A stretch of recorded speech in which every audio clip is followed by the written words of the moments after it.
welcome back to the Conservative Cat Show. I so do appreciate you being here. Go ahead, hit that subscribe button if you're just joining us. We've got lots to get to this morning, and I'm going to jump right in. But if you want to support the program, there's always a way to do it. You can send super chats. I will take your chats here probably within 15 minutes, probably around 6:30 a.m. You can also visit patriotpumpenergy.com, get your bottle of premium pre-workout. It's on the shelf behind me here.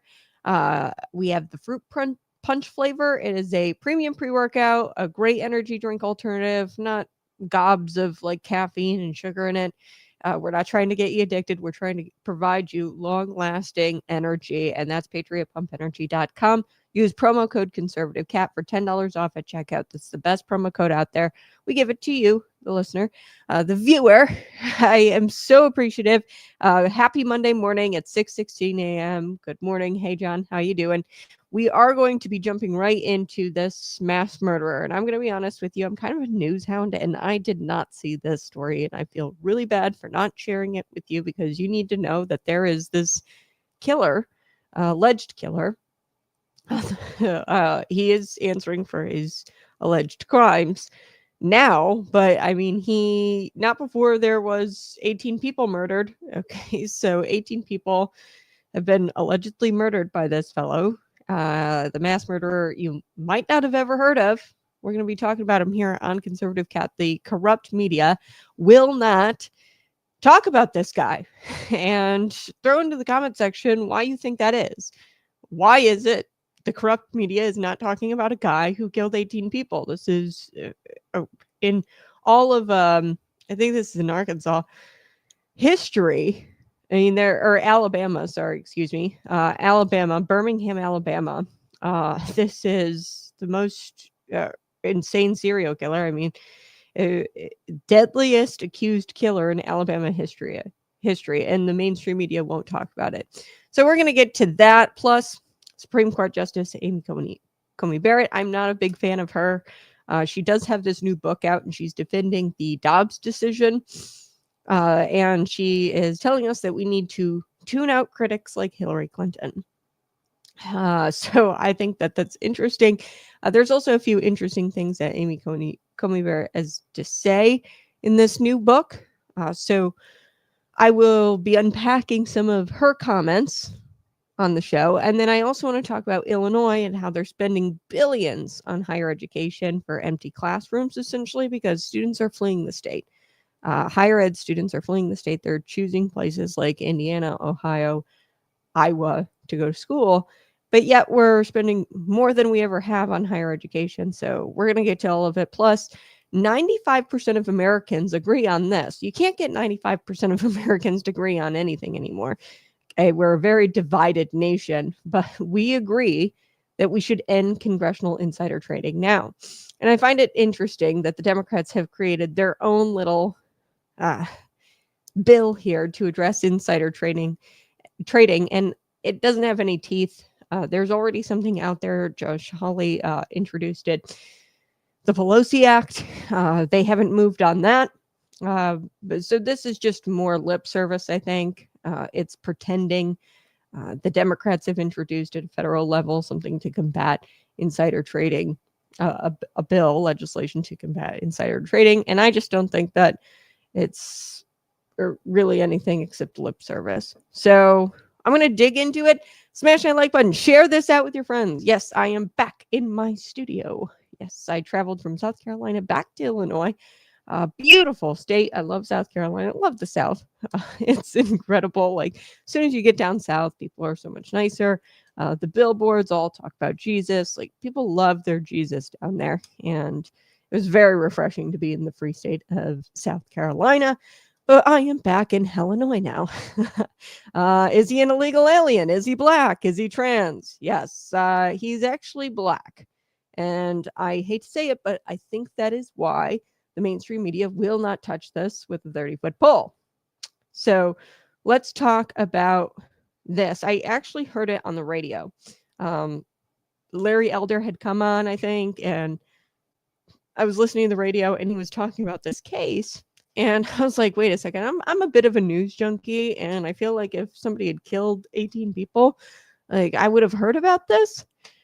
And I'm going to be honest with you, it was not on my radar. I haven't brought this story to you yet. But this happened in Birmingham, Alabama. And this guy's now been charged with murdering 18 people. 18. Let me just pause for a second. 18 people. I'm struggling to wrap my head around, and I'm sure you're struggling to wrap your head around that number. That is a huge number. As his deadliest murderer in Alabama history. 18 people. His name is Damian McDaniel, and he's been charged with some of the most despicable crimes, including a murder for hire plot of a firefighter. His name is Jordan Melton in 2023. And then there were 2 different 2024 quadruple homicides. Okay, in 2024. That's 8 people in 2024 at least, and then 1 guy in 2023. So, wow.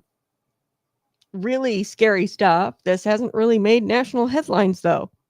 I don't know why the mainstream media is not talking about this. This guy killed 18 people. So one can't help but wonder. I mean, why hasn't this been a bigger story? What is it about this this killer? What is it about him? So where has the mainstream media been? They've been asleep, of course, at the wheel as usual. Why? Because it doesn't fit their narrative. Okay, you see, the alleged murders were not carried out by a white guy. They weren't carried out by white supremacists or MAGA fans. The media yawns when, perps and the victims of the perps are black. So this guy's black. A lot of his victims were black, almost all black of these 18 people. His name is Damian McDaniel in Birmingham over the past 2 years. So they're thinking that most of these murders happened over the past 2 years, which is crazy. I mean, I'd imagine it takes a lot of energy to kill. I don't know, but I'd imagine, and that is crazy that he had just in 2 years' time taken 18 lives from this planet. That's 18 sons or daughters from this planet, 18, sisters, brothers. This is really sad stuff. And I don't think you've heard of him. Let me know in the comment section if you've heard of him. If not, I think I've rest my case here. Mainstream media won't talk about this guy. So McDaniel, he actually took to Facebook, and I'm not going to acknowledge this a ton because this Facebook post, he's a monster, alleged monster, I should say that.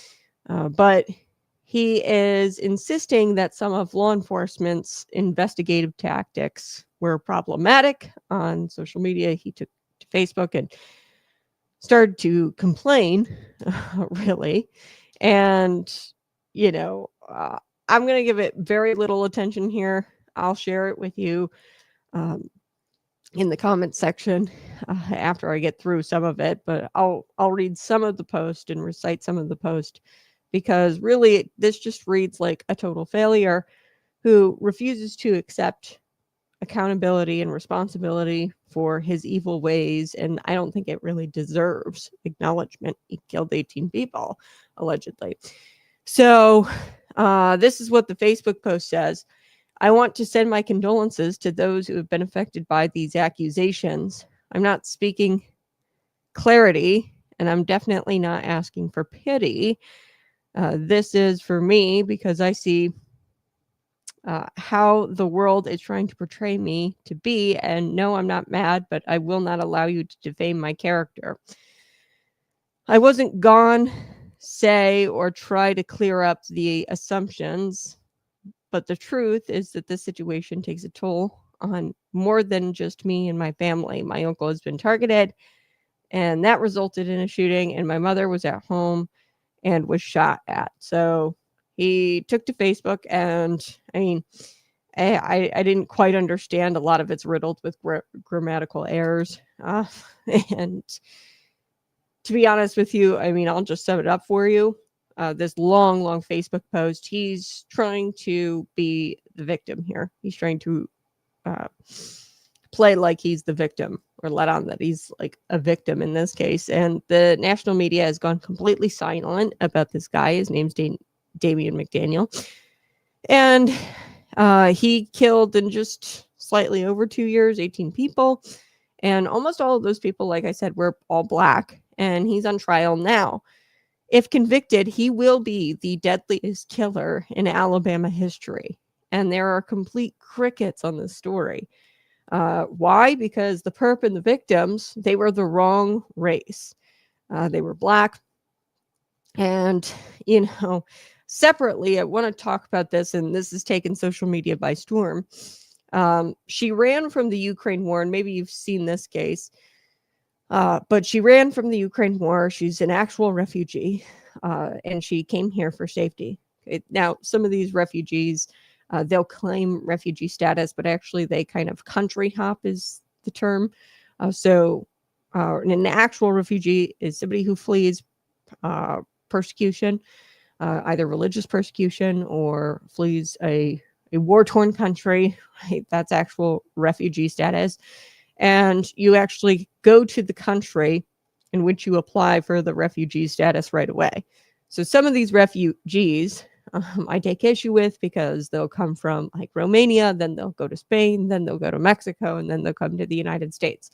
The true definition of somebody who's seeking asylum or obtaining a refugee status, they come to the country in which they are seeking refuge for only. And they don't country hop. They don't try to get to the United States. They come to the United States and seek refuge. And they actually have a reason to flee their country. This woman has a reason to flee her country. It's a war-torn country. So America failed her, an actual immigrant, refugee. She's 23 years old, Irina Zerutska. Irina was butchered on a Charlotte light rail. Okay, so she was taken like a train, and her throat was cut open by a violent repeat offender who's been arrested 14 times, but yet was out free. This wasn't random. This was totally preventable, and there is a war on white people. Her blood is on the hands of a system who lets out violent criminals and lets them roam while innocent people pay the price. Okay, so they won't talk about this woman, and I'll share the footage with you. Smash that like button. This is really disturbing to see. There's no the actual action is skipped where her throat is slit, but you'll see where he slits her throat and then walks away. There's blood drippings everywhere. So fair warning, this is graphic. So this is very evil, very deliberate. If Irina were Black and if her killer were white, the media would be rioting nonstop. They would be talking about this nonstop. But because she's white, they stayed silent. And because the perp is Black, they stayed silent. Let's take a look at this footage. And like I said, it's disturbing. So, comes in, she sits down. It's her only crime is sitting down next to this guy.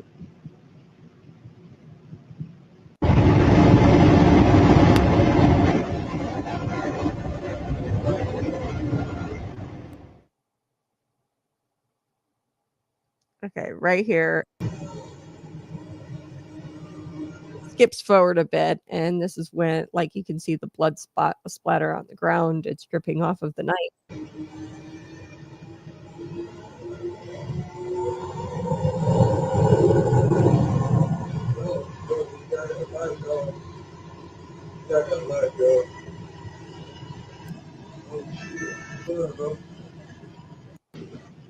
Okay, so he walks past a bunch of people, which is a whole nother issue here. I don't understand how these people aren't screaming and fleeing for their lives. I mean, they must be really immune to violent criminals just roaming about with bloody knives. I don't know. But if it was me, I'd be screaming and losing my absolute mind on this train if I saw somebody with a bloody knife and blood droplets all over the ground. So Illinois Governor J.B. Pritzker, California Governor Gavin Newsom, and other Democrats, they're going to tell you that there's no crime, okay, and that there's no crime problem. And they're going to continue to defy President Donald Trump's efforts to end lawlessness in our city streets. And this is a story. I brought actually two of these stories. Now, this guy, what is his name? I got to get his name here. Damaros or something like that. I can't remember. I really just don't even pay attention to these people's names because I don't want to acknowledge them even further. But we have to point out that this kind of stuff is happening. So Governor J.B. Pritzker, he's going to continue to say that there's no crime problem, and he's going to continue to defy President Donald Trump's efforts to end the lawlessness in our city's streets.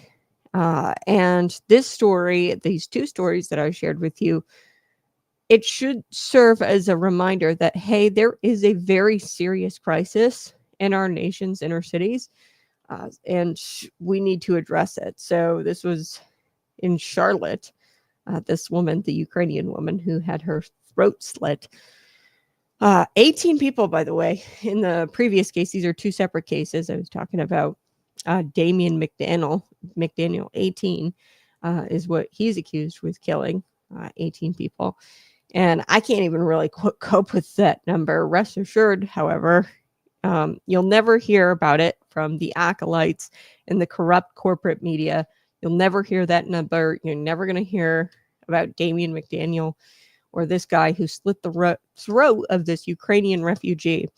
To them, it's as if these incidents never happen, simply because the perp is black and the victims, they don't care about these victims.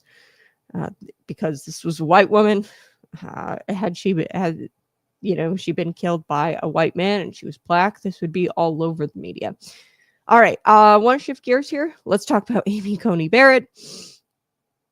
She defended the 2022 Dobbs decision that overturned Roe v. Wade, saying that this is a states' rights issue.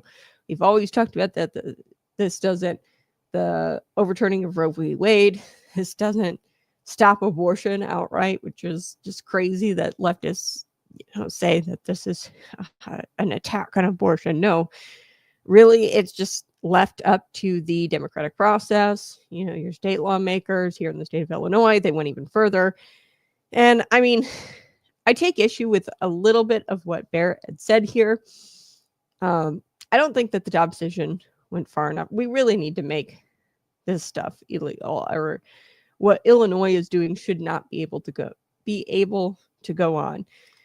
We have 12-year-olds who are fleeing from other states, coming to this state to seek an abortion, and they're skirting their state's laws.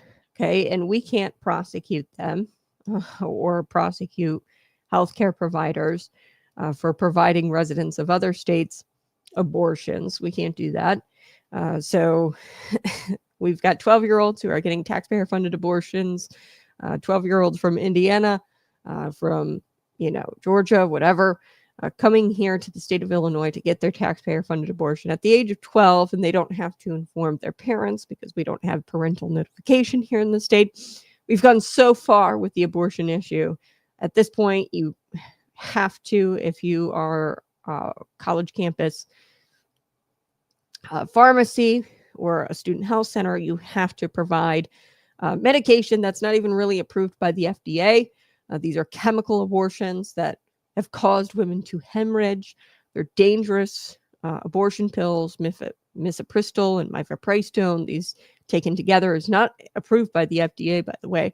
We've shifted from the FDA standard here in the state of Illinois when it comes to the abortion pills, and we've gone to the WHO, the World Health Organization, which, by the way, they're not made up of medical professionals or doctors like the FDA. They are a bunch of Chinese bureaucrats that make up the World Health Organization. And we're going to go off their standards now here in the state of Illinois. So I'm going to be honest, something needs to be done at a federal level. We can't just toss up our hands and say, yeah, let's leave it up to the democratic process, because there's murder happening. And then on top of that, not just murder, but we are at the state of Illinois, we are saying, screw you. There's a law that was recently passed. We said that they're called shield laws, where we shield people who are, breaking the laws of their state and then fleeing to this state to get their taxpayer-funded abortion. And we can't prosecute, healthcare providers here in the state of Illinois, or we can't extradite, healthcare providers to other states if they, flee here and perform abortions. Like, we're trampling all over other states' laws, and we're, kind of giving the big old screw you to states. And like, this is just not good for due process. It sets a nasty precedent that, we're kind of not working or cooperating with the other states in the nation. We are the United States of America.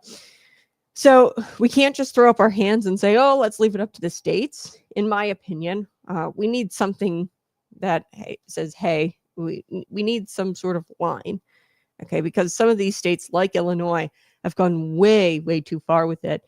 And they're trampling all over other states' laws, and they're thumbing their noses at other states' laws. And we are allowing children to cross over the border into the state of Illinois, pretty much be trafficked here, or they flee, their home state. Somebody comes and brings them here for an abortion without their parents' consent. They get a taxpayer-funded abortion.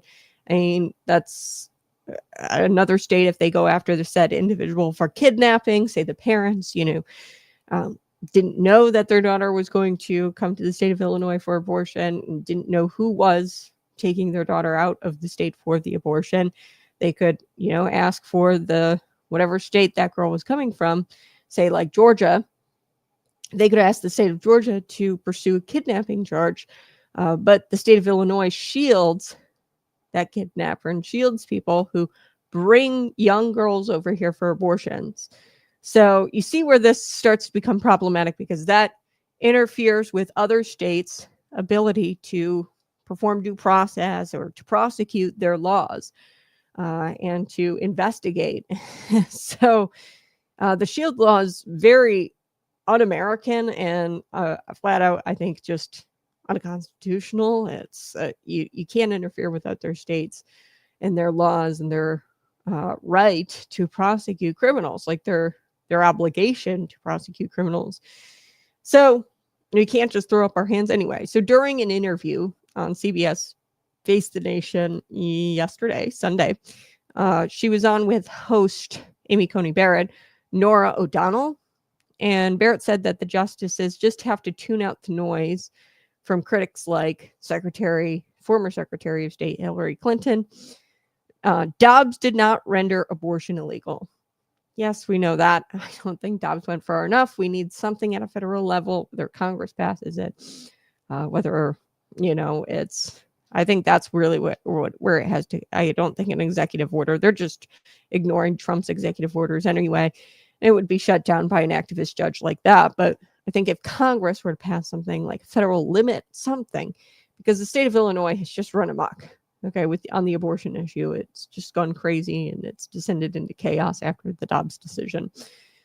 And we're starting to see that play out. So, I mean, yes, I'm glad that Roe v. Wade is overturned, but it's kind of created like a disaster here in the United States, because now you have states that have gone so far where they are taking a crap on other states' laws, and they are interfering with their ability to prosecute individuals accordingly. So they're taking to a very far extreme the Dobbs decision. So Dobbs didn't say anything about whether abortion is immoral. It didn't say anything like that. It just leaves the questions up to the state. Okay, so Dobbs said that these are questions that should be left up to the states. And, all of these questions, this is what Amy Coney Barrett says, decisions that you mentioned that require, medical judgments are not ones that the Constitution connects to the courts, to decide how far into a pregnancy the right of abortion might extend. So this is what Amy Coney Barrett says that Dobbs says. And I'd like to push back on that because there is no right to abortion. Like how far those rights extend, a 12-year-old without parental notification, things like that here in the state of Illinois, we're extending those rights. And there is no such thing as a right to an abortion. And I'd have to push back on that. I don't think that's what Dobbs says. I don't think it says that there was a right to abortion. It just says that states have to decide, how to answer some of these questions, like, the restrictions as far as restricting abortion. And this is what Coney Barrett says, the court was in the business of drawing a lot of those lines before. And what Dobbs says is that those calls are properly left to the democratic process, and that states have been working those out, those calls, those lines, and drawing those lines. There's been a lot of legislative activity and a lot of state constitutional activity since the decision in Dobbs was rendered. This is what Barrett said. So she kind of and I'm no fan of Amy Coney Barrett, by the way. Can you tell? She sits there and she says, it's up to the states to kind of decide how far into the pregnancy the right of abortion might extend. There is no such thing as a right of abortion, so she's wrong there. And I think that, she's just kind of describing the Dobbs decision, which is what a judge should do in her position. She shouldn't really be advocating, but we as conservatives and our legislators should be advocating for a federal line to be drawn because it's gotten way out of hand after the Dobbs decision. And to be frank with you, I don't like the overturning of Roe v. Wade so much because we didn't replace it with anything good. We've got states that are going so far with these legislative calls and making these legislative calls and drawing these lines. In Illinois' case, they're just erasing lines and not putting any lines up.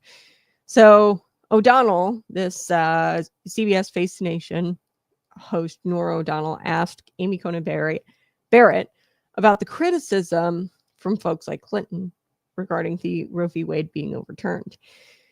And she says, quote, people say a lot of things.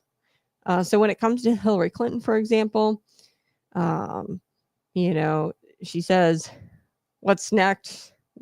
She said, my prediction is that the court will do to gay marriage what they did to abortion. O'Donnell said, so that's what Hillary Clinton says. She says that that's her prediction, that the court is going to do the same thing that they did to gay marriage with abortion, which, I mean, like I said, abortion is not outlawed. If anything, it kind of made it worse in some states, like the state of Illinois, where they have taken the liberty that, the Dobbs decision affords them, and they have kind of went a mile with it. They were given an inch with the Dobbs decision, and they went a mile with it. So again, Hillary Clinton, her criticism here is that, hey, my prediction is that the court is going to do the same thing with the gay marriage. Okay, so what? In some cases, it will probably go really, really far. I think some states, like gay marriage, can't pursue gay marriage unless you've been together for a certain X amount of years or whatever. They won't recognize at the state. You have to have X amount of years together in order to enter a partnership or a marriage. And there's, in order to prevent friends getting together and things like that, you have to actually prove that you're kind of gay, right, in order to get married. So a lot of that will probably, some states will, double down on that and make more restrictions for gay marriage. And that's up to the states. Yes, it's a democratic process and it should be left up to the democratic process. I mean, me personally, I don't think that marriage is, it's this is between man and woman. It's something ordained by God and you do before God, and gay marriage is quite literally an oxymoron. But O'Donnell, she kind of brought up Hillary Clinton's criticisms here, and Barrett responded with this. She says, I think people who criticize the court, who are outside, the court, say a lot of different things. But again, the point that I make in the book, so she's got a book that came out, is that we have to tune these kinds of things out. So she's got a new book. It's called Listening to the Law, Reflections on the Court and the Constitution. And it's slated for release here tomorrow. And she's scheduled to kind of give a talk about the book at the Ronald Reagan Presidential Library in California. And, the Free Press, they actually printed a little piece from her book where Barrett fired a shot at all of these activist judges that let their personal views guide their judgment in the law. She says this in the book.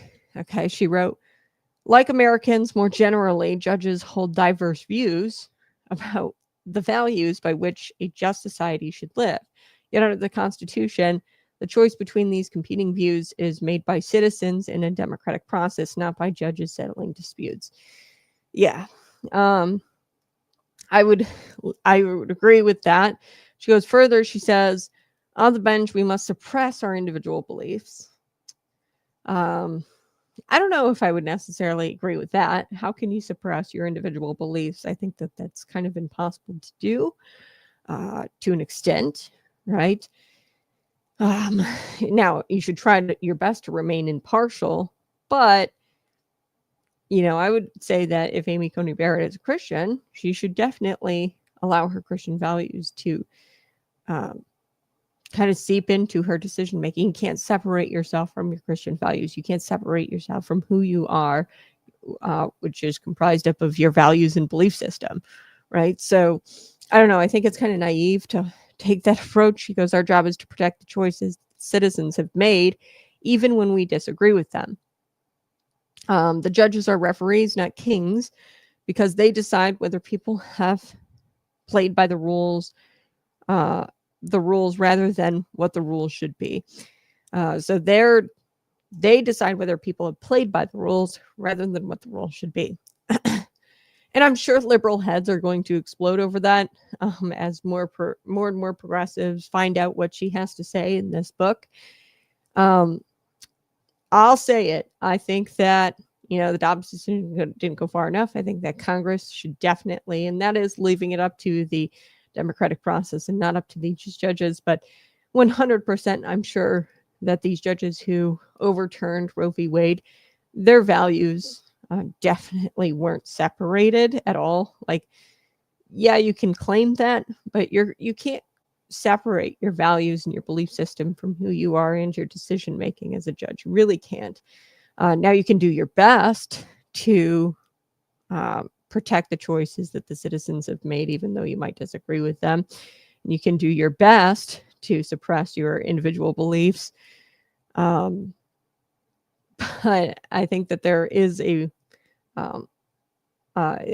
reality, and then there's, trying to separate or be as impartial as possible. So I'm sure the liberal heads are going to explode at some of the things she says in her new book. Yes, it's not up to the judges to, legislate. And that's kind of what they did with the gay marriage issue, and even with the abortion issue, the Roe v. Wade. It returns it back to the states, and they play it out in the democratic process. I would say that, federally, there has to be some sort of line drawn, because you're going to have states like Illinois that go to the extremes. For example, in the gay marriage thing, if you're pro-gay marriage, what if there's a state that goes to the extreme and just, outright bans it? You kind of want a federal law there to, define, hey, these are the parameters. Illinois, you can't stomp on other states' laws or trample all over other states' laws and due process or prosecution powers. You can't trample all over those. You have to cooperate with them if they want to extradite somebody back to their state for taking a 12-year-old girl to the state of Illinois for an abortion, and they're going to extradite them for kidnapping or whatever it is, human trafficking. you have to comply with their laws as well. And you have to respect their laws. Like, there has to be some sort of line. All right. So let's move on. Smash that like button. Share this out with your friends. I will be taking a quick break. But when we come back, we are going to be getting into this story. The higher education funding here in the state of Illinois is just run amok.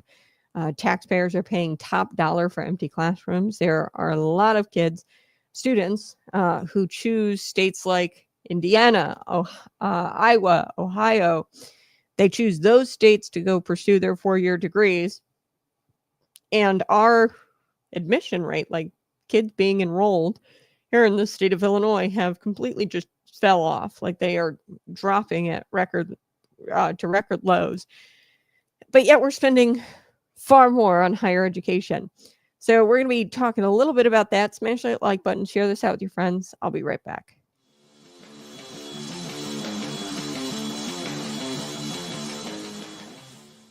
Hey, you're listening to the Conservative Cat Clips. This is the place where we don't call 911 first. Nope, we pray, we prepare, and yes, we pack heat. Every time there's a tragedy, the media and the Democrats, they start crying, do something, and do something. And what they mean is more laws, more bans, and more restrictions, not on criminals, mind you, but on law-abiding citizens. So let me tell you what evil doesn't care about. They don't care about legislation. The man willing to break the 6th commandment, thou shalt not murder, doesn't blink twice at your AR-15 ban. Okay, he doesn't read your gun-free zone signs. He sees those signs and he says, this is an invitation for me. Gun control doesn't stop evil. It disarms good people. The founding fathers didn't give us the Second Amendment so we could go hunting. They gave us the Second Amendment to protect ourselves against tyrants, both foreign and domestic. And newsflash, tyrants don't tend to announce themselves. They come wearing smiles and waving around fancy policies. And I also want to talk about self-defense today. Self-defense. The average police response time in big cities like Chicago could be up to 10 minutes, sometimes even longer. I know the Chicago PD is really struggling with that. Response times in rural areas, it could get up to even 30 minutes response time. So if somebody kicks down your door, are you going to ask them to wait until the government sends backup to protect you, or are you going to protect your family and take matters into your own hands? So grandma, in Peoria, Illinois, she is just trying to defend her property, but yet she's the one treated like a criminal. She has to go through all kinds of crazy background checks, permits, training. And the thug in Chicago, he gets the gun out of his trunk in an alley, and he didn't think twice about our laws, okay? It's about power. It always has been. Every dictatorship in history has disarmed their citizens first. First, that's Stalin, that's Hitler, that's Mao. They didn't want competition. And once the guns were gone, so were the rights, the freedom, and the people. So a disarmed people is a controlled people. But an armed, faithful, and free people, that is a nightmare for tyrants. And really, it's a blessing to your neighbors if you are armed. The Second Amendment isn't outdated. It's eternal. And just like evil, just like our right, just like the evil has the right to do evil things, and that they will, we have the right to resist evil and to arm ourselves. And the Second Amendment is pretty dang clear, shall not be infringed. This has been Conservative Cat Clips. Hey, welcome back to the Conservative Cat Show. I so do appreciate you being here today. Subscribe, hit the subscribe button. And this is the show where the truth comes out. The truth gets claws, corruption gets scratched, and America's first values, they always sit in the host chair. Okay, so America First Values, we've got them here at the Conservative Cat Show. Be sure to subscribe, and you can support the program by sending a super chat. I'll get to your super chats here in just a second. But subscribe and support the program by visiting patriotpumpenergy.com, getting your bottle of Patriot Pump for $10 off at checkout using promo code ConservativeCat. Now let's talk about Illinois and how they want to brag. Illinois is bragging about being number one in higher education funding. We're number one in higher education funding. Okay, that sounds impressive, except here's what they don't tell you. Students are gone. Classrooms are empty. They've vanished. They've packed up their bags. They've crossed state lines. They've gone to states like Indiana. They said, sorry, Illinois, I'll take my diploma and get my diploma in Indiana instead. I'll take my high school diploma and go to Indiana and get my college education there, my higher education there. Thank you very much, Illinois. But see ya. And you, the taxpayer, you're still paying top dollar for empty classrooms, ballooning pensions, and administrative bloat thicker than Governor J.B. Pritzker's lunch menu. Okay, so today we are digging into why Illinois is spending billions, although there are fewer students. Okay, we're spending billions on fewer students. This is how a system robs families, and this is why it's a moral failure. We're going to be talking about why it's a moral failure, because this is just beyond, a policy issue, a spending issue. This is a moral failure and, in fact, sinful. So buckle up. This is going to be one that stings. Probably stings worse than the tuition hikes for some of our college students who might be listening. Smash that like button. Okay, let's get straight to the facts. Since 2009, Illinois has lost more than 106,000 college students. So since 2009, let me repeat that, Illinois has lost more than 106,000 college students. That's a figure out of the center square. That's not a blip, by the way. That's an exodus. Okay, and yet, at the same time, Springfield cranked up the higher ed spending by over $2 billion within that time period. So, former state representative, now at the Illinois Policy Institute, Mark Batnick, he says it very plainly, quote in the Center Square, Illinois is number one in per student spending, double the national average, and yet, and gets 43 cents of every dollar goes to pensions. Okay. Not classrooms, not teachers, not labs, not scholarships, pensions. So that's where all of the money is going. You might be wondering, where did that $2 billion go? Largely it's going to pensions. Okay. So while your kid, goes off to college, is working a job, a part-time job to try to afford $15,000 a year tuition, administrators are sipping on cocktails at retirement parties paid for by your tax dollars, okay? That is what's going on. They're charging tuition. They're also charging the taxpayers for these public universities, taxing you to death for these pensions, for these retirement plans, and they're sipping their cocktails at the retirement parties. And your kid is busting his ass to try to make it and try to afford $15,000 a year tuition. So here's the kicker. Illinois' funding model doesn't follow enrollment, which is a big problem. So say a university is losing students by, the handfuls in droves. There's mass exodus at this university. They still get their funding like nothing even happened. Okay? It doesn't matter that they're losing students like crazy. University's growing, too bad. We're not going to reward you for that. And that is socialism. That is socialism for universities. Failure gets rewarded and success gets punished. They don't get anything extra for gaining enrollment. So let's talk about the cost. In 2009, in-state tuition averaged about $9,400. Okay, today it is about $15,400. Now I am being very generous. This is in-state tuition, public universities. Some of them are a little bit higher than that. I went to school for a little bit higher than that, higher than 15,000. And I went to Illinois State University. Average, we're talking $15,400 is the average. Now that is a 64% increase since 2009. Okay, families can't keep up. Students are voting with their feet. Nearly half of Illinois high school grads who go to a four-year school leave the state. Let me repeat that for you. Nearly half of high school students who graduate, they go to a four-year. If they go to the four-year, nearly half of them go and they leave to states like Indiana, Wisconsin, Iowa. And really, they're stealing these states. Not stealing, but they are competing, and they're taking these Illinois kids with cheaper tuition. So they are offering cheaper tuition. That is why Illinois students are going to these states, because they have cheaper tuition. So, this isn't just about money, it's the future. Families want their kids to be educated close to home, where they can, be by, their parents, and be surrounded around their values, their faith, and their family ties stay intact. When these college students leave, they might not ever come back, and that family tie might be severed. Their values might change if they're not, around home. And Illinois politicians, they are simultaneously obsessed with feeding the bloated bureaucracy, and they are pushing families apart. So this is a spiritual issue as much as it is an economic issue.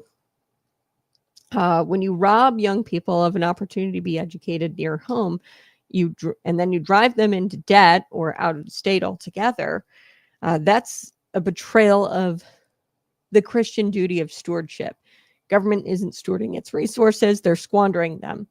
So they're taxing you, the tuition's really high, they're taxing you, and all of that's kind of going towards pensions. We talked about that. 43 cents on the dollar is going towards pensions. According to Illinois policy, more than 10% of higher ed funding was wasted on administrative bloat. Not professors, not research, not students, not labs. Nope, layers and layers of administrators who are inventing diversity seminars, climate action plans, and gender-neutral dorm committees, right? Committee here, committee there. We're going to pay people to serve on these committees and, come up with these diversity seminars and these climate action plans. And let's be honest, Illinois universities, they aren't even really universities anymore. They're not prioritizing the students or the research or the professors. They're actually just HR departments with a side of classrooms. So this has become a place where people can get these these cushy public sector jobs, get these nice pensions. And it's not even a place of real academics anymore, or true academics and learning. This is a place where losers who didn't make it in the private sector can go, and they can land themselves a cushy job. And it's essentially an HR department at the side of classrooms. So hardworking families are being told to shut up, pay the taxes, continue to pay the higher taxes that largely go to the pensions, and accept that your kids are either going to leave Illinois because it's way too high, the tuition is way too high, and the taxation is insane. They are just, your parents, you as parents are just going to have to accept that your kids are going to leave the family, sever the family ties, or they're going to have to drown in debt if they stay here. Okay, so folks, that's not education, that's indoctrination funded by extortion, to put it point blank. So let's dig our claws in deeper. This isn't just about policy and spending. Like I said, $2 billion since 2009. I mean, and at the same time, enrollment has been dwindling. 106,000 students have left. What was it? The statistic, college students have lost that many college students since 2009. This isn't just about policy. This is about sin. Yes, I said it, sin. Because what is sin? Squandering blessings, abusing stewardship, and putting man's vanity above God's order. Illinois is stealing from its people. Taxpayers sacrifice so that the universities can waste it on the administrative bloat. Parents sacrifice so that the administrators can thrive and they can have these cushy little jobs. Students sacrifice so that the politicians can brag about being number one in higher education funding. And what did Jesus say? Where your treasure is, there your heart will be also. So, well, Illinois' treasure is in the bureaucracy and in the pensions. Okay, it's not in the students. It's not invested in the education of these students. It's not invested in the truth. And the truth is that these colleges should serve as learning hubs. They're not investing in these learning hubs. They're investing in these people and these bureaucrats and the administrators at the tippity top, so that way they don't have to go out and actually contribute to society in the private sector. Okay, so what's the fix here? We have to tie funding to enrollment. Okay, so if universities are losing enrollment and losing students, then they shouldn't keep the same funding. We should tie the funding to the university or to the enrollment. And if the university loses students, cut their funding. Okay, and reward the ones who are actually educating where students want to go. Okay, slash the administrative bloat. That's number 2. That's how we fix this. It's really not all that complicated. Okay, tie the funding to the enrollment. Done. Slash the administrative bloat.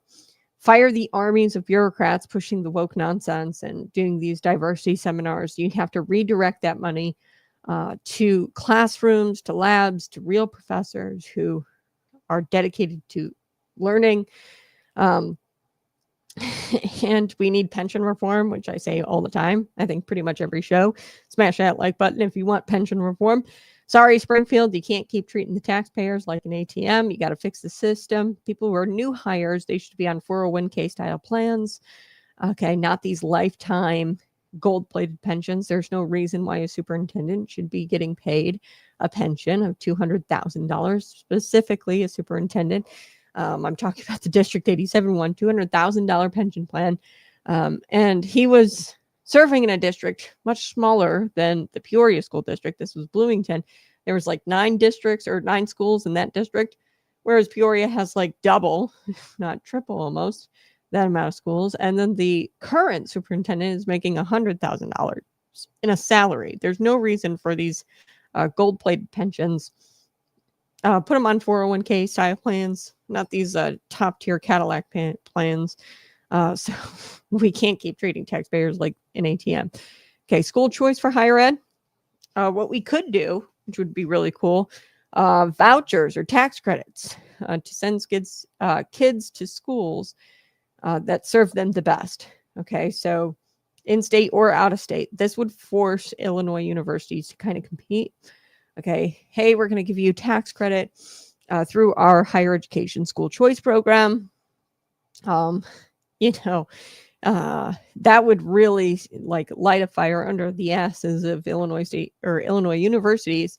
They'd be like, oh man, people are getting money now, tax credits or vouchers even, for choosing schools either in state or out of state that they like best and that suit them best. We really want to be chosen through this voucher program or this tax credit program.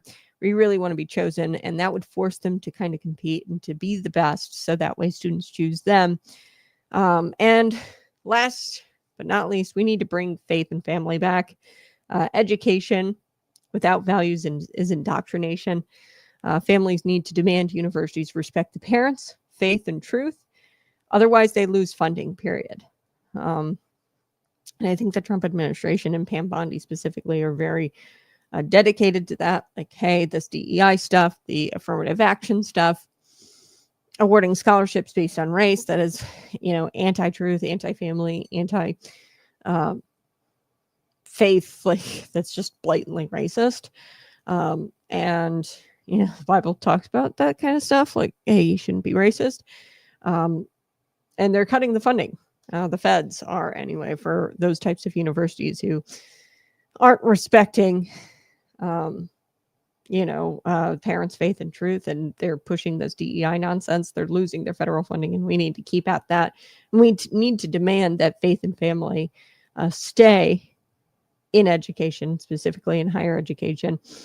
Illinois needs to stop pretending that money is the answer to all of their problems. Stewardship is the answer. Responsibility is the answer. And truth is the answer. In closing, folks, Illinois is proof that throwing money at a broken system doesn't fix it. It feeds it.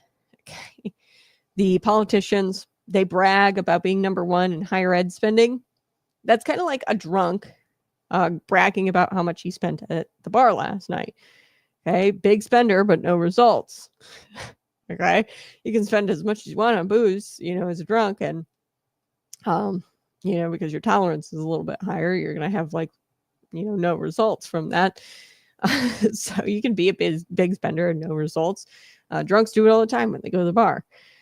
So families are bleeding, students are fleeing, and the system is crumbling. And there is good news, though. The truth always claws its way out. Families are starting to wake up to this. In fact, I'd say that more and more students are choosing not to go to college after they graduate high school, and they're entering. I think that we're going to have this new age, this golden age, where we're going to really start to see students enter the trades, become plumbers, become beauticians, become waitresses, some of these jobs that just keep America humming. I think that there's going to be a focus on those types of jobs now. And I'm really excited because then hopefully, under Trump's America here, that those jobs are going to be enough to make ends meet. And I think that students are going to be choosing that way of life over the way of life where you enter higher ed and then you wind up like entering the public sector or becoming an administrator or becoming an HR guy. I think that we're going to prioritize more so this blue collar work and abandon higher education altogether. So if Illinois doesn't reform right now, it'll be left with empty campuses. Like that is what we're facing right now. Empty campuses, bloated pensions, and a legacy of failure. I do want to take a quick break, but we're going to be right back. And I want to talk a little bit about Jesse Jackson's boy, Jonathan Jackson. He's an Illinois congressman, and he got caught weeks late reporting 31 stock trades made by his wife. So you're supposed to report this stuff.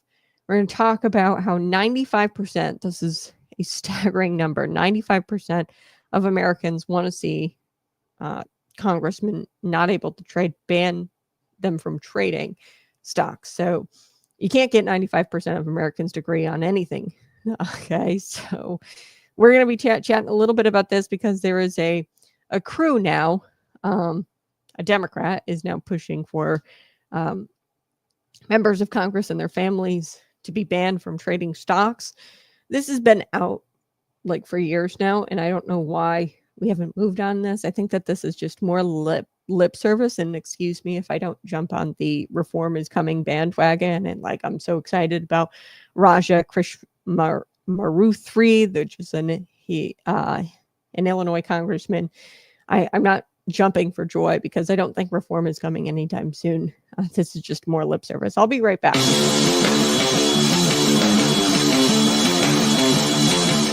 Welcome to Conservative Cat Clips, where we deal with the truth, not talking points. I'm your host, Kat, and today we're putting a spotlight on something the abortion industry wants to keep you in the dark about: abortion pills. What are they? How do they work? And how are they hurting women? Let's talk about the facts. Over 54% of abortions in America are now done using chemical abortion pills. That number is climbing fast. Why? Because it's easier, it's cheaper, and it's quieter. But here's what they won't tell you. Abortion pills come with a serious risk. The process is two drugs: mifepristone, which actually ends the pregnancy, and misoprostol, which forces the body to expel the baby. Sounds simple, right?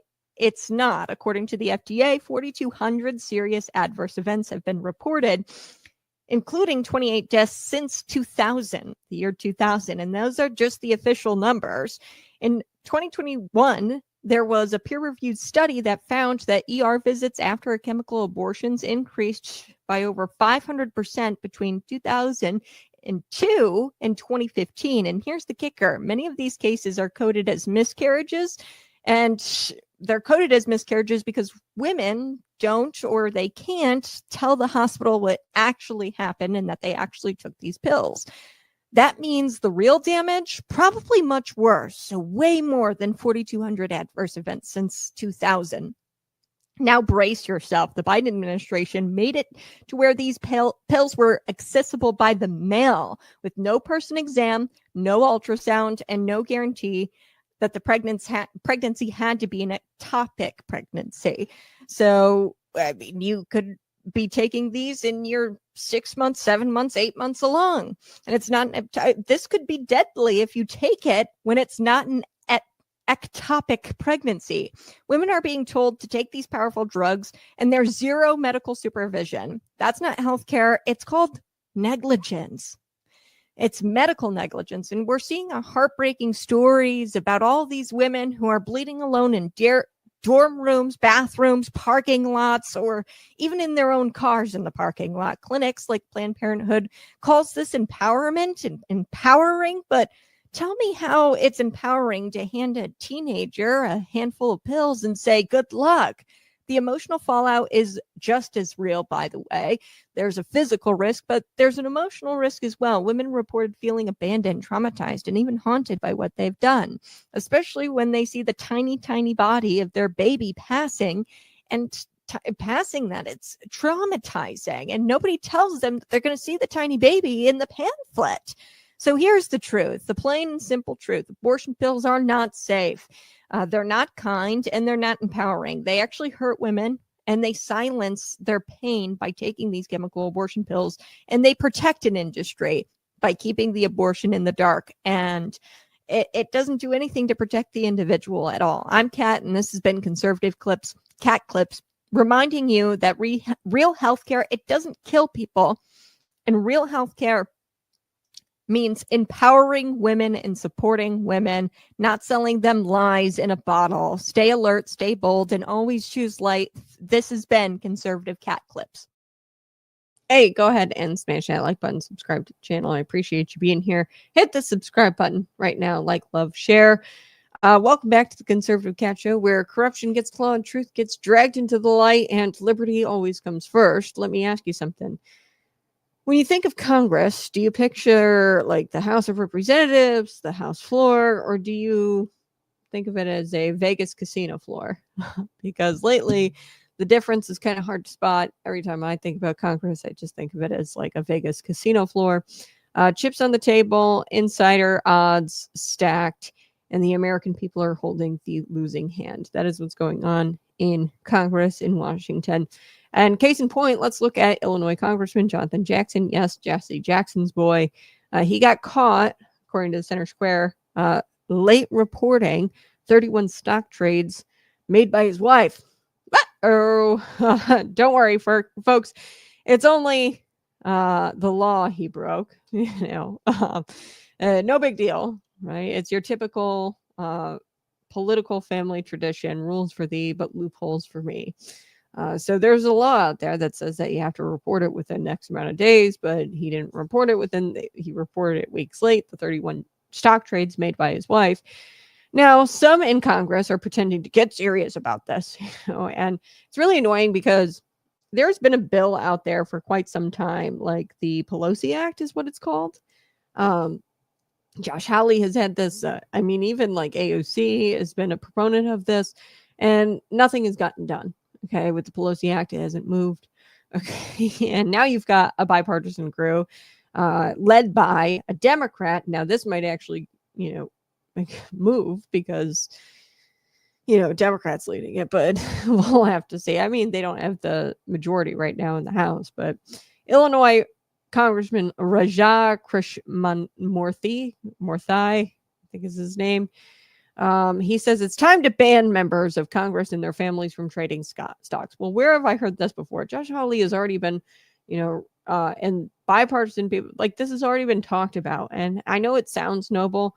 And you're like, well, Kat, wouldn't you be for banning members of Congress and their families trading stocks? Yes, I am for that. But 95% of Americans are for that, by the way. But I've been watching this, for a long time. Decades and decades of insider trading has been going on. They've been wheeling and dealing. So forgive me if I'm not ecstatic or jumping up for joy when I hear reform is coming and, we're leading a charge to try to ban members of Congress from trading.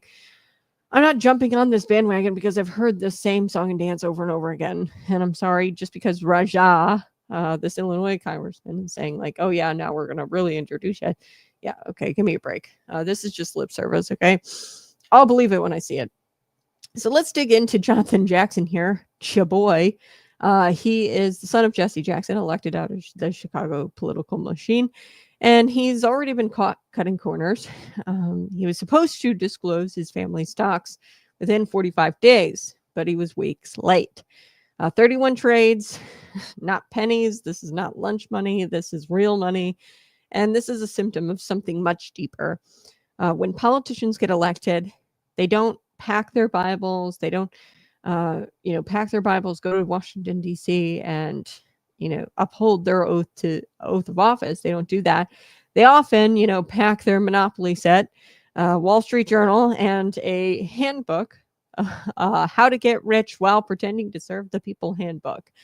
That's what they pack, and then they wind up going to Washington, D.C. So let's not kid ourselves. Jonathan Jackson is not alone here with not reporting the stocks. I mean, dozens of lawmakers have done this. They've pulled the stunt over the past decade. Both parties, Republican, Democrats alike. Hundreds of millions of dollars in Congress is kind of turned into a revolving door of legislation by day and insider trading by night. That's what's been going on in Congress. And everybody says that they want to do something, but nobody's actually done anything. We should get the Pelosi Act. Like, this is a non-issue because 95% of Americans agree that congressmen should not be should not be trading, or their families. I think it needs to even go further, not just insider trading, but their families, the congressmen. So it's not public service, what they're doing there in Congress in Washington. This is legalized theft. So here comes Raja Krishnamoorthi, or Morthai, or whatever his name is. He's an Illinois congressman, and he's like, Congress is not a casino. It's not a stock exchange. That's what Raja says. Well, Raja, you're right, but here's the problem. It's been both. It's been a casino. It's been a stock exchange for quite some time now, and you've been sitting there, in the casino lounge, sipping your cocktails, your free cocktails. Okay, you've been sitting there. Everybody in Congress has been sitting there. And now he's pushing the, quote, Restore Trust in Congress Act. Okay, that's a nice name. We have the Pelosi Act, by the way, already out there. And they always sound really nice, right? The Affordable Care Act or the Inflation Reduction Act. But here's the question. Does the bill actually have teeth? Or is this just another political chew toy they're throwing out there? And the plan here with this act, the Restore Trust in Congress Act, the plan is to ban members of Congress, their kids, their spouses, and their families from owning or trading stocks. Sounds strong, sounds exciting. They'd have to divest. The ethics office would enforce it, okay, the ban. And even AOC, said that this feels like Washington working the way it's supposed to be working. AOC is on board with this. She's also been on board with the Pelosi Act, which does the same thing. And we've talked about this before. I don't know why we've got yet another one out there. Let's just get the Pelosi Act passed through, right? And forgive me for not fainting or jumping with joy or fainting with excitement. Washington working is like the Titanic. Like the Titanic was just, testing submarine features, okay? It's like saying the Titanic was testing the submarine features of the ship. It's bogus, they can say that they're working, and Washington is working like it should be, with this act. Here's the real story. Representative Anna Paulina Luna out of Florida said it best. 95% of Americans support banning lawmakers from trading. 95%. That is a kind of consensus you cannot see in a country as divided as this one. And why is there 95% of Americans in agreement on this? Because they're not stupid. They see politicians raking in 600% returns, while the rest of us are praying we don't lose our retirement savings. They see laws being written in the morning and portfolios are being adjusted by lunch. Okay, so President Donald Trump has even weighed in on this, and specifically he weighed in on the Pelosi Act, which was originally introduced by Josh Hawley. It was so brilliantly named the Pelosi Act. Let me pull up what it stands for. It's an acronym. It was genius. Hold on, let me pull this up on the fly. prohibits members of Congress from holding certain investments, preventing elected leaders from owning Securities and Investments Act. Okay, this was introduced by Senator Josh Hawley, definitely bipartisan, and it hasn't gotten anywhere. So President Donald Trump has weighed in on that issue, and he supports a ban. Why? Because it's corrupt. Okay, period. He knows that the swamp doesn't just feed on the taxpayer dollars, okay, and bloat their bureaucratic agencies, their government agencies, and award their nonprofit friends and their little acolytes, okay, with taxpayer money. The swamp doesn't just feed on the taxpayer money, it feeds on insider advantages. And this isn't really left versus right, which is why you see 95% of Americans agreeing on this issue. This is really the elites versus the rest of us. And, you know, you can put a biblical lens on this, and I like to do that. This is what scripture warns about in Proverbs. Dishonest scales are an abomination to the Lord, but a just weight is to his delight. So Congress has been working with dishonest scales.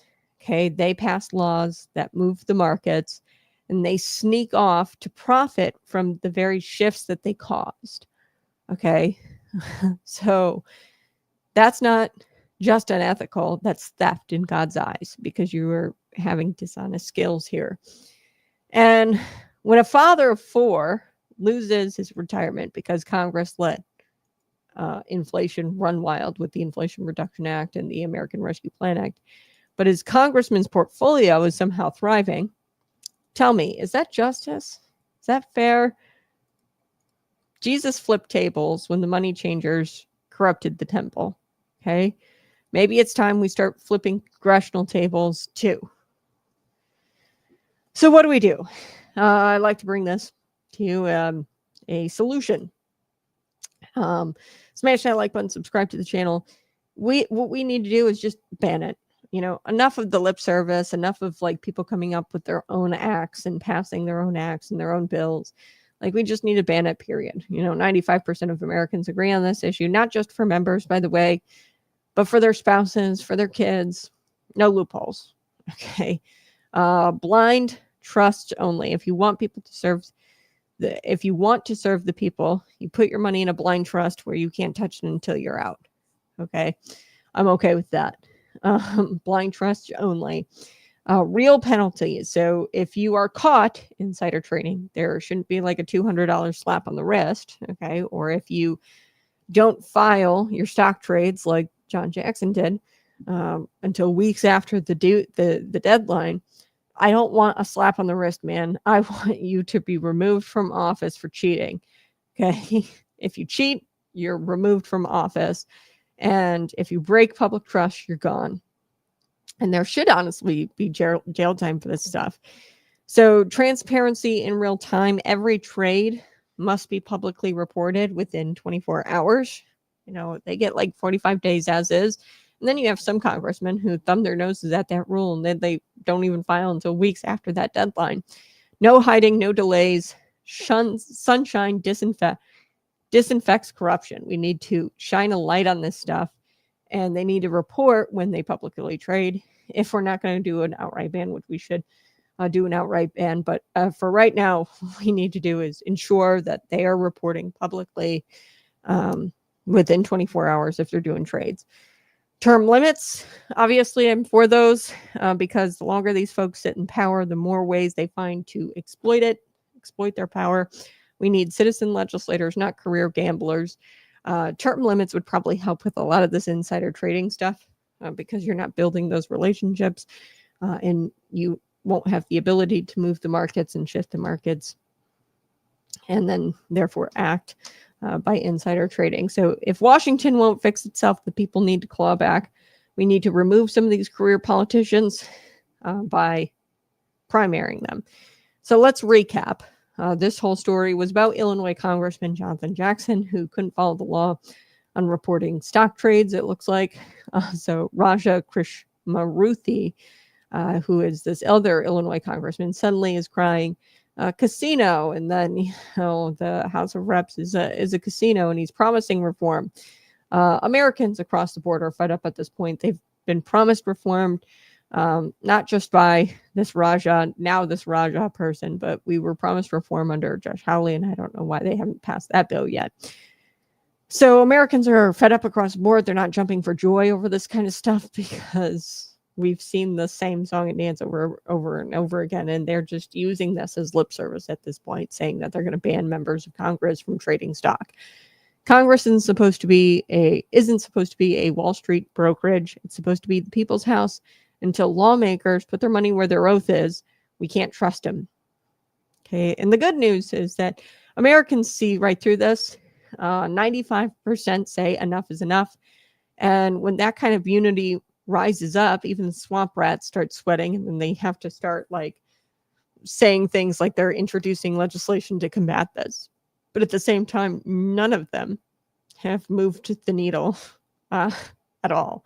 They just come up with these bills, and then they name them these nice things, and then nothing ever happens.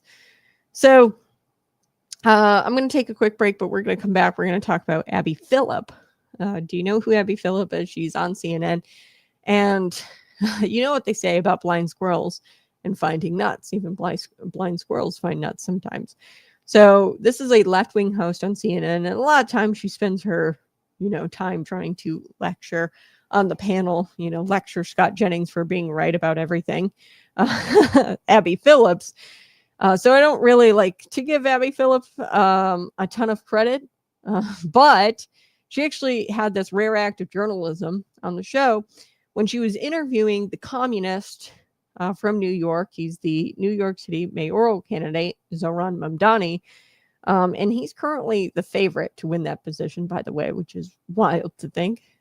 Needless to say, this was like watching a child explain quantum physics, this interview, where Zohran Mamdani had to try to explain his position on government-owned grocery stores and explain his proposal on government-owned grocery stores. And it didn't go well for him. It looked like a 2-year-old trying to explain quantum physics to somebody. So we're going to get to that sit down between Abby Phillip and Mamdani because it's a good one.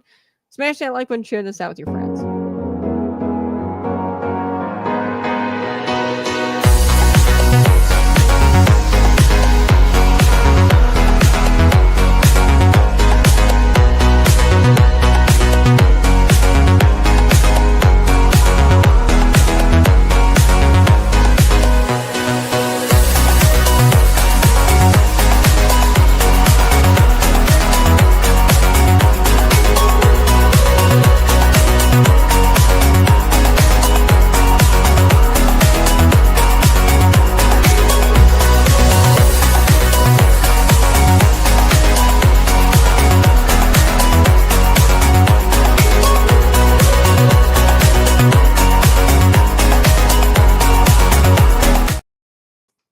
Go ahead and smash that like button, share this out with your friends. I'm going to take a drink of coffee here in a second. Yes. All right. So before we took the break, I was telling you a little bit about the communist, the New York City mayoral candidate, Zohran. He did a sit down with Abby Phillip, and Abby actually pressed him in this rare act of journalism, which she likes to spend most of her time on the CNN panel going after everything that Scott Jennings says. But in this rare act of journalism, she asks him about his government-owned grocery store proposal. And it didn't go well for him because he sat there and he looked like a little toddler trying to explain quantum physics. Let's take a listen to this. Here we go. Is the government a better solution for a lack of grocery stores, food deserts, than just working with the private sector to have them do what they know how to do, which is run grocery stores? What's your answer to that? There are more than 1,000 grocery stores in New York City.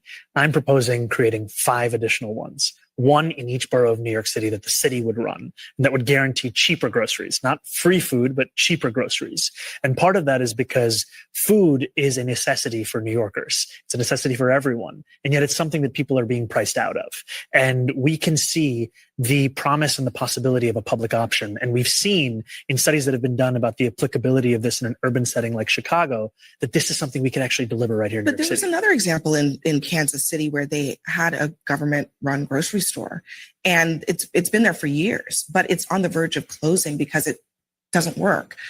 They've been riddled with crime. They've dealt with just a lack of inventory. There are other examples where it just hasn't worked because, frankly, the government is not that good at being in the business of being in grocery stores. Okay. So what you heard there was Mamdani and Philip. They were having a conversation. Philip starts out with, hey, why is the government a better solution for the lack of grocery stores, food deserts, than just working with the private sector to have them do what they know how to do, which is run grocery stores?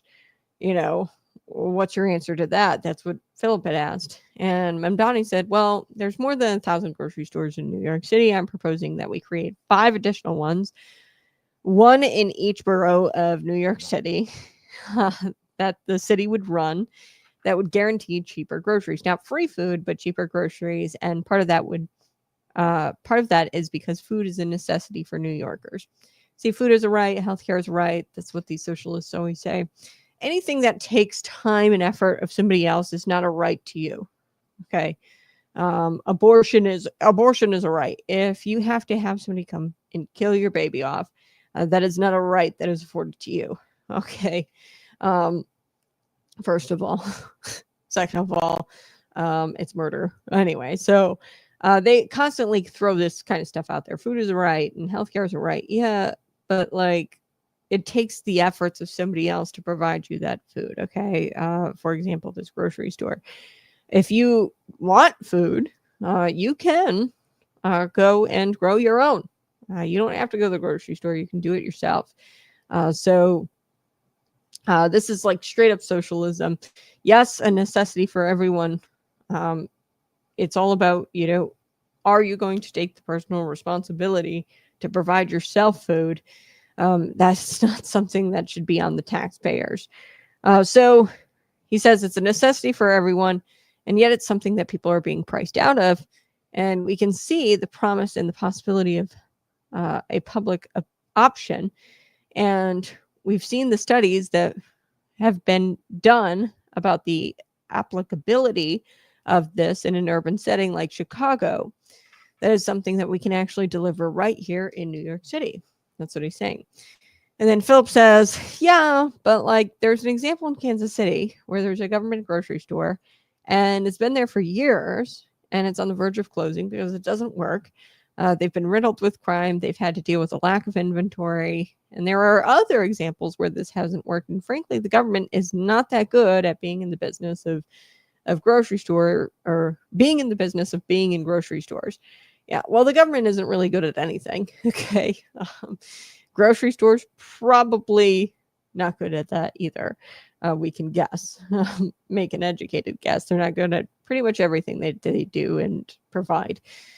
So it's incredible to me that our country has gotten to a place where this slick talking communist Zoran Mamdani has actually got a chance. Okay. And not a chance at dog catcher, but winning a major election. Okay. Even in the blue area of New York City. It still shocks me that he's getting this close and that he's kind of the favorite at this point. And I want to play this out for you. A government grocery store, okay, a government-owned grocery store, and what it would actually look like. So if you put 5 government-owned grocery stores, which is what he wants to do, government-owned and run grocery stores, and you spread them out over the city in New York, several things are going to happen. Let's play this out. If the groceries are truly cheaper, the stores are going to be overwhelmed, okay? Once you outprice all of the neighboring grocery stores or these thousands of grocery stores that are in New York City, these are going to be overrun, these grocery stores, if they are actually cheaper. And they're going to be overwhelmed, and it's going to be impossible to keep things in stock. Because you're providing a cheaper product, people are going to flood the zone. Okay? And I know what communists are going to say, good. That means, that this is a success and that we have to open even more government-owned grocery stores. Okay, so the problem is that money isn't infinite. Okay, New York City will not be able to sell groceries at a loss forever. Okay, money isn't infinite. If they're selling groceries at a loss, there's a reason why the groceries are as high as they are. There's some people who try to compete, where they're selling groceries cheaper. A lot of times what you'll see is, like, for example, Walmart, they make make things a little bit cheaper, like your milk, maybe your eggs, things like that. But then they really price some of their other items, like their clothing, or other things that they sell. They really price those things high in order to kind of make up for that loss. That's how grocery stores kind of operate. But they don't sell everything at a loss forever. Okay, it's not sustainable. In fact, it's already been revealed that the funding Mamdani wants to use for this, the government-owned grocery stores, that it doesn't exist, because I don't know if he doesn't have the ability to read government website properly, but he claims that there's millions sitting in a bank that doesn't actually exist. So he wants to use funds that don't actually exist to prop this thing up for a while. And you can do that for a while if you have the taxpayer funds. But money isn't infinite, and you can't sell the groceries at a loss forever. So that's why the Kansas City run grocery store, which is run by Democrats and was approved by Democrats and is a city-owned grocery store, the Kansas City one, they basically turned it into this grocery store into a late Soviet era enterprise, and it's got empty shelves, steep funding shortfalls. They can't fund this thing in Kansas City. So we've already got examples of this not working. Mamdani, who's never really held a real job, by the way, and is a trust fund baby. I don't think he's really considered any of this. And he's just kind of being dishonest here, and in my opinion, arrogant. It seems like he doesn't care about the real life consequences of government-owned and run grocery store, or the real life effects of this, and like what it actually winds up being, which is a Soviet era looking grocery store where the shelves are empty, and you're going to wind up hurting a lot of the grocery stores that exist. So say you open up a grocery store and you're selling groceries at a loss for a period of time, and you open up more and more and more grocery stores, government-owned grocery stores, because the Dems claim that, hey, it's working because we're having a hard time keeping the inventory. What's going to wind up happening is you're going to take away business from the private sector, and then those places are going to shutter their doors. And then you're going to run out of the money, out of the funding. There's going to be shortfalls in the funding, and you're not going to be able to fund these things anymore. So nobody's going to have any food anymore. Okay, that is the direction we're headed with the government-owned grocery stores. And I don't know about you, but I am so tired of having empty suits in government. People who aren't actual citizens, people who have never really held a job or even signed the front of a paycheck, business owners or employers. I'm really tired of sending those people to either Washington, Springfield. In this case, this would be New York City, to one of the, I'd say, major elections in the United States. We're seriously considering a communist, electing a smooth-talking communist to become mayor of that city, the major city. Let's take a listen to more of their interview. Here's what Mamdani said about crime. Let's take a listen. Do you have a responsibility to do it first, to put cops on the street first, maybe to ask for the National Guard on the subways, as Kathy Hochul has done in the past? We have a responsibility to address the struggles that New Yorkers are living through. And one thing I'll say about Donald Trump. Do you have a responsibility to do it first? Okay. So essentially what he said here was, do you have a responsibility to put cops on the street? And he said, well, let me tell you about Donald Trump. Let me deflect. But hey, if this is really what New York City residents want, that's what you're going to get. Look at Europe. You can't save people who don't want to be saved. And, I feel like these New York City residents, they don't want to be saved. And they're going to let Mamdani go in there, and they're going to let him continue to let the crime explode. I mean, there was a woman who was set on fire, I think, at a Subway actually last Christmas, something crazy like that. I mean, the crime is rampant there, and he's going to blow out the budget to a point of ruin, complete ruin, because he says there's millions here to fund it, but there's no account there. He says that there is an account there with millions sitting in it. There's not. So he's going to pull it out of somewhere, and he's going to destroy the budget to a point of ruin. And his communist utopia eventually will fail. If not, in the very beginning, it definitely will. And the rest of us are going to be sitting here shrugging, and we're going to be like, sorry, New York residents, we tried to warn you that he was a smooth-talking communist. All right, got to take a quick break, but stay right here because we are going to be talking about Donald Trump and this 3-judge panel. So it was a Boston-based appeals, Circuit Court of Appeals, Boston-based first U.S. Circuit Court of Appeals. They basically ruled that you can make up stuff on your passport. Donald Trump, ever since he retook the presidency, he's been trying to kind of combat the DEI stuff, the trans stuff. And part of that was saying, hey, we need to have male and female on our passports. And now this federal appeals court declined to allow the U.S. President Donald Trump's administration to refuse to issue passports to transgender and non-binary Americans that reflect their gender identities.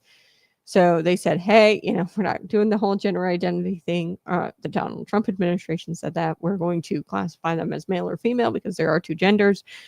There's a whole host of problems that come with misidentifying people on documentation, legal documentation. How do you identify the body if they have this identification on them? Driver's license, if your driver's license reflects your gender identity and not your true sex, it's going to complicate things if you get into a car accident. There's all kinds of problems that could arise if you allow for transgender non-binary individuals to lie essentially on their documentation and use their gender identity on legal documents. Okay, so that's why the Trump administration did it, because there's all kinds of consequences that come from lying on documentation, national security issues. Okay, but this U.S. Court of Appeals, Federal Appeals Court, they declined to allow President Donald Trump's administration to refuse to issue passports to transgender and non-binary Americans that reflect their gender identities rather than their true sex. So we're going to get to that. Smash that like button, share this out with your friends, and subscribe to the channel. We'll be right back.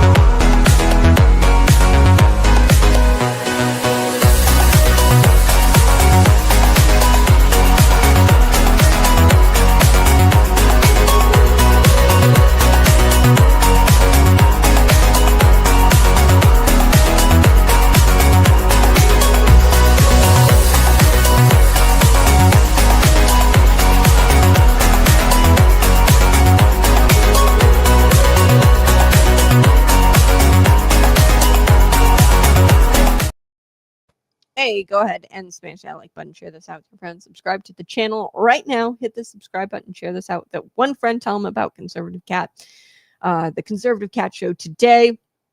Let's talk about this 3-judge panel of the Boston-based first U.S. Circuit Court of Appeals. They declined to hold an injunction issued by a trial judge barring the U.S. Department of State from enforcing a policy it adopted at Trump's direction. Okay, so let me break this down. The original ruling came down in April, and it was expanded in June. by, you guessed it, a Biden judge. A federal judge blocked Secretary of State Marco Rubio from requiring people to use their actual sex on their passport. Okay.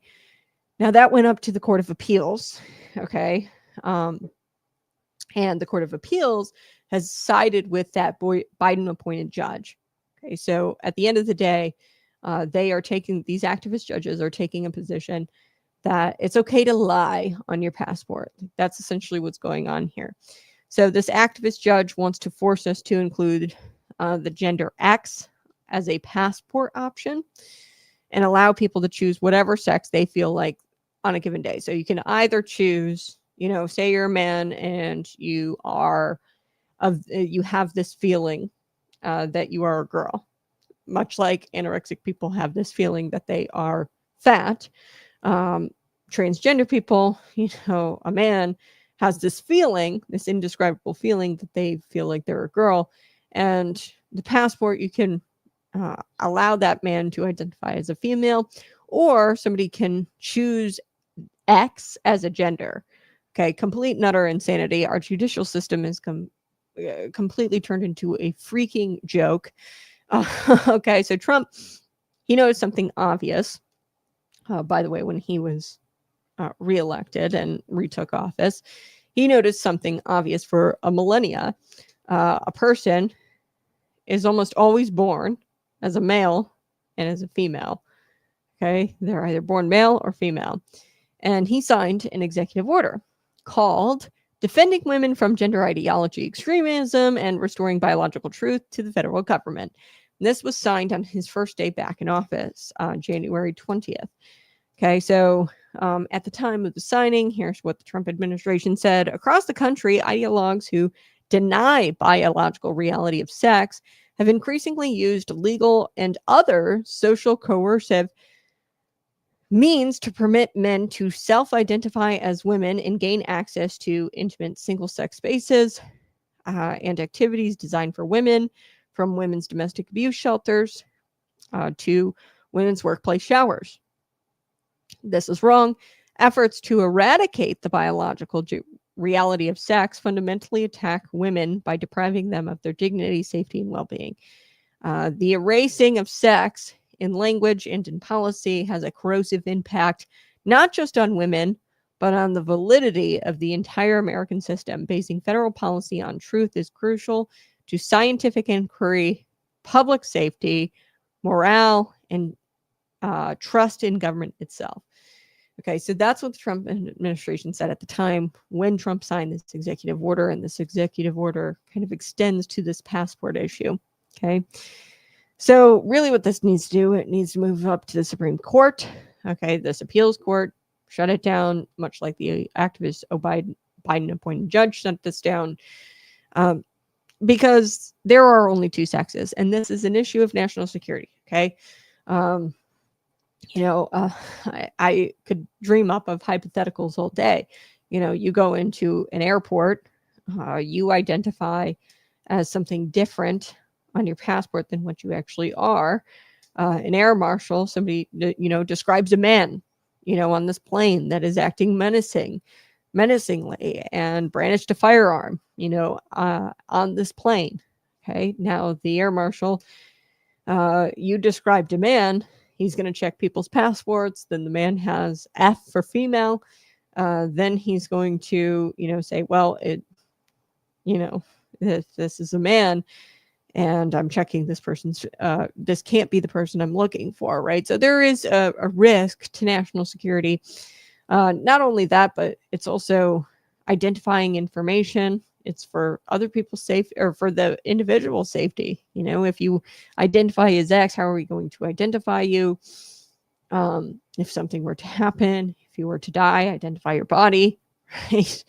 M or F, like very basic, like there are two sexes, period. So anything else would constitute as lying on government documentation and an ID. Okay, so we don't want people lying on government documentation. Because that's just going to be a society that descends into chaos. So the judges here, the appeals court judges, they wrote that including actual facts on your passport was not a necessity.